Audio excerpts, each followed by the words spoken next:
माझं नाव विनायक वसंत कोल्हे. मी जिल्हा परिषद प्राथमिक शाळा बोर्डी बुद्रुक येथे मुख्याध्यापक आहे आणि या ठिकाणी 1 ते 5 वर्ग आहेत. आपल्या शाळेला एक सुपरनिपुण शाळेचा दर्जा मिळालेला आहे सर. आणि आपल्यावरती एक अभिनंदनाचा वर्षाव आणि एक कौतुकाची थाप आपल्याला मिळते आहेत.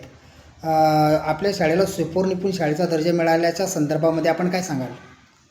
सुपर निपुणचा दर्जा म्हणजे आम्ही काय केलं की सर्वांना आपल्याला निपुण भारत या अभियानाअंतर्गत 1 ते 5 या वर्गांना निपुण करायचं आहे. म्हणजे त्यांना बेसिक ज्ञान त्यांना द्यायचं आहे आणि यामध्ये आम्ही मुलांसाठी प्रयत्न केले, वेगवेगळे उपक्रम राबवले आणि त्यामध्ये आम्ही सक्सेस झालो.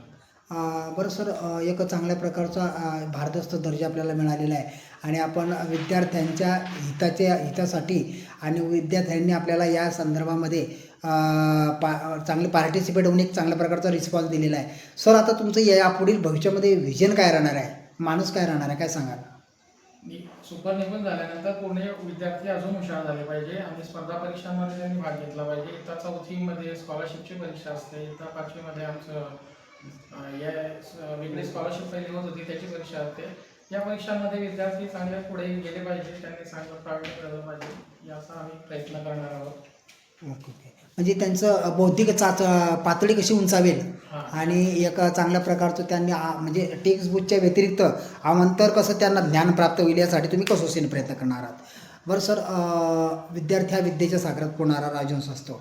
विद्यार्थी आणि शिक्षकांचं अतूट असं नातं असतं.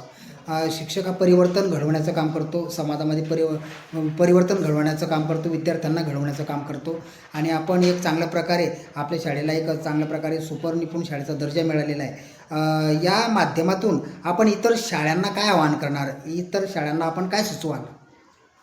बघा, थोडक्यामध्ये काय आहे की विद्यार्थी जेव्हा शाळेत येतात, 1ली 2रीमध्ये येतात, तर त्या 1ली 2रीच्या विद्यार्थ्यांना जे बेसिक ज्ञान आहे ते त्यांना दिलं पाहिजे.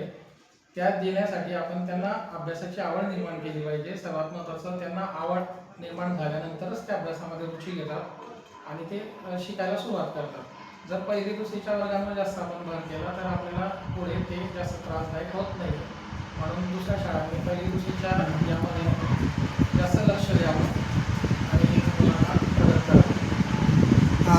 एका चांगल्या प्रकारे आपण इतर शाळांनी सुद्धा आपला एक आदर्श घ्यावा आणि अनुकरण करावं असं आपण या ठिकाणी सुचवलं आहे. बरं सर, एक चांगल्या प्रकारचा सुपरनिपुण शाळेचा दर्जा आपल्या शाळेला मिळालेला आहे आणि याचं श्रेय पण कोणाला देणार सर, काय सांगाल?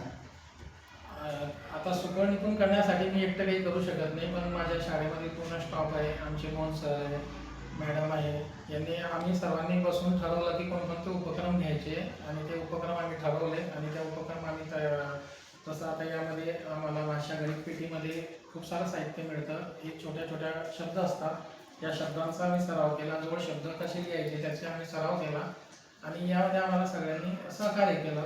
त्यामध्ये आमच्या केंद्राचे केंद्र राजेश पाटील आहे, हे माझे मित्रच आहे, ते सुद्धा आम्हाला वेळोवेळी मार्गदर्शन करतात. त्यानंतर आमचे विस्तार अधिकारी तुषार प्रधान साहेब आहे, हे सुद्धा आम्हाला मार्गदर्शन करतात आणि आमच्या तालुक्याचे गटशिक्षण अधिकारी वायकोळे साहेब सुद्धा आम्हाला मार्गदर्शन करतात आणि त्या सगळ्यांनी आम्हाला मार्गदर्शन केलं, त्यामुळे आम्ही इथपर्यंत जाऊन पोहोचते. नमस्कार, माझं नाव मोहन श्रीधर कुलकर्णी.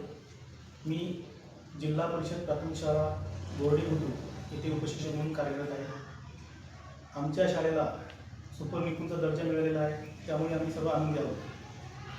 आमच्या शाळेमध्ये आम्ही असे अनेक उपक्रम राबवले ज्यामुळे आमची शाळा सुपर निपुण झालेली आहे. सुरुवातीलाच आम्ही आमचा पालक संपर्क वाढवला. मुलांचे जे पालक आहेत त्यांना अभ्यासाच्या त्यांच्या प्रक्रियेमध्ये आम्ही सहभागी होऊन घेतलो.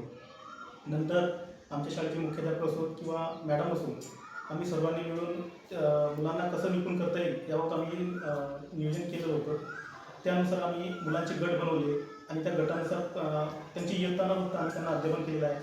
एखाद्या वेळेस जर आम्हाला काही काम असलं किंवा एखादा शिक्षक रजेवर असला तर संबंधित वर्गातील विद्यार्थी जे आहेत, जे चांगले अभ्यासात आहेत, त्यांना आम्ही दुसऱ्या मुलांना थोडं अध्यापन करण्यासाठी त्यांचा गट तयार केला आणि त्यांना स्वयंअध्ययनासाठी त्यांना प्रेरित केलं. अशा पद्धतीचे अनेक उपक्रम आम्ही राबवले. अक्षरपट्ट्या असतील, शब्दपट्ट्या असतील किंवा गणितामध्ये जे इतर साहित्य गणिताच्या पेटीतलं आम्ही ते वापरलं आणि आमची जी शाळा आहे ती निपुण होण्यासाठी आम्हाला त्यामुळे मदत झाली.